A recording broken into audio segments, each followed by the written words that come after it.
adolatli sud huquq tizimini shakllantirilmasdan turib korrupsiyani oldini olib bo'lmaydi. Korrupsiya esa eng og'ir islohotlarga bolta uruvchi vosita hisoblanadi. Shu bilan zamonaviy davlat boshqaruvi aynan Konstitutsiyamizda belgilangan davlat organlarining xalqqa xizmat qilinishini belgilovchi ustuvor vazifa hisoblanadi. Nima o'zgaradi?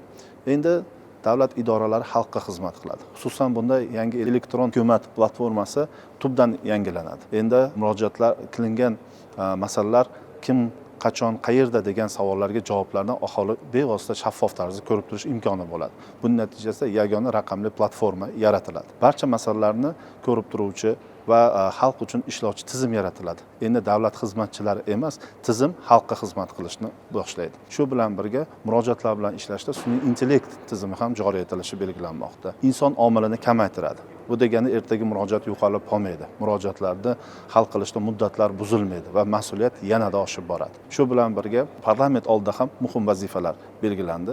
Jumladan mana tashqi qarz masalasida juda nozik masala hisoblanadi. Tashqi qarzni olish miqdori va uni nazoratini parlament nazoratiga o'tkazish belgilanmoqda.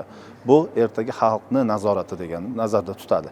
Davlat qarzini shakllantirishda yopiq eshiklar ortida emas, shaffof, ochiq tarzda muhokama qilinadi va zarur hollardagina qabul qilinadi va uni nazorati to'laqonli amalga oshiriladi.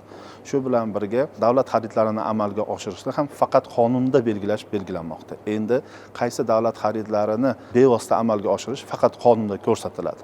Bu degani 300 trillion so'mdan ortiq tadbirkorlarimiz uchun bozor shakllanadi. Endi qarindosh urug'chilik, tanish-bilishchilik bilan emas, aynan o'sha odil, halol ishlayotgan tadbirkorlarda sog'lom raqobat asosida tanlab olish imkonini beradi. Shu bilan birga islohotlarni sud huquq tizimini isloh qilmasdan tasavvur qilib bo'lmaydi. Xususan bugungi kunda raqamli sud tizimini kirib kelishi mana shu sohadagi inson omilini kamaytirish, korrupsiyani oldini olishga katta xizmat qilmoqda. Endi bu sohani tergovga ham joriy qilish belgilab berilmoqda.